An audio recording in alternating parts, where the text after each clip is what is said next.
छोटा है ये उतना ही खोटा भी है। इसे बस कुछ नहीं, बुआ बुआ बुआ, फ़ोन दिखा लो इसे, फ़ोन का बहुत शौकीन है। अरे देखो कौन कह देगा से ये 6-7 साल का है, 6 का, कमज़ोर है काफ़ी। लेकिन ये हम पर अपना हक अधिकार हमारे खुद के बच्चों से भी ज़्यादा जता रहा है। और ये आ गए हमारे लड्डू गोपाल, 2 ये छोटे वाले हमारे घर के हैं भाभी के, और ये बड़े वाले तो आप राधे को तो जानते ही हो, ये मेरी सबसे छोटी भतीजी है जो ना भोग लगाने के लिए आई है कि नौरते बाद में रखूँगी, पहले ना खाना खिलाऊँगी। और ये है मेरी बड़ी भतीजी जो कि बच्चों के यानी कि मेरे लड़के के नौरते रख रही है, और मेरी छोटी बहन की। और छोटा वाली वो से देखो वो पीछे खड़ी हुई, कितनी क्यूट सी बेबी है। ये देखो सारी हीरा से ऐसे ही करेगी कि मैं भी ऐसे ही लगाऊंगी, ऐसे ही करूंगी।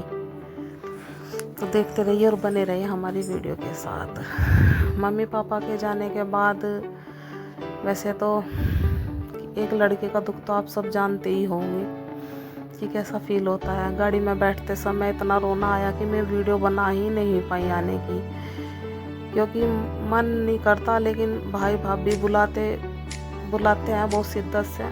कम से कम उस दिन 8 दिन हो गए रोज़ फ़ोन कर रहे कि आ जाना दोनों के दोनों आ जाना। तो फिर आना तो पड़ता ही है, क्योंकि माँ बाप किसके सारी उम्र रहते हैं, हम भी कभी बूढ़े होंगे, लेकिन फिर भी अभी जाने की उम्र नहीं थी मम्मी पापा की। वो टाइम में कभी नहीं भूल सकती जब मम्मी ने अपने हाथ में मेरा अपना दम तोड़ा था।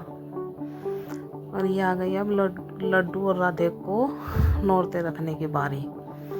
बड़े ही कि नहीं बुआ इनके तो सबसे पहले करना, मैंने कहा कोई बात नहीं, पहले इन्हें खाना खिला और तब जाके इनको नौरते रखिए, क्योंकि ये भी सुबह से हमारे साथ ऐसे ही चले थे, नाश्ते में ही थे। पतासे खीर पतासों का ही है ये त्यौहार, ज़्यादा तो कुछ इसमें करना नहीं पड़ता है।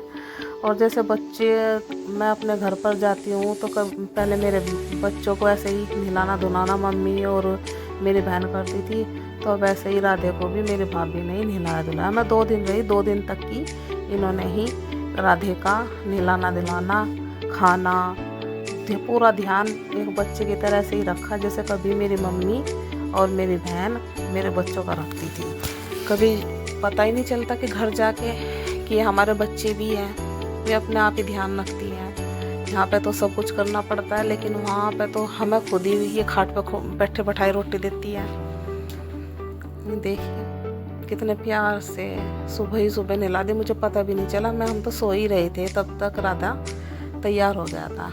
और ये हो गया नाश्ते की तैयारी। हमारे मुजफ्फरनगर का नाश्ता, फेमस नाश्ता और शाही नाश्ता, आलू खस्ता, जो कि अगर बाज़ार से लाएंगे तो थोड़ी महंगी पड़ेगी और बच्चे छक भी नहीं पाने की, तो इसलिए हमने घर पे ही बनाए थे। तो ये आलू तो मैंने बनाए थे और खस्ता बना रही है मेरी बहन, क्योंकि मुझसे ज़्यादा देर खड़ा नहीं होया जाता, क्योंकि मुझे मेरी रीढ़ की हड्डी में और डिस्क में प्रॉब्लम है।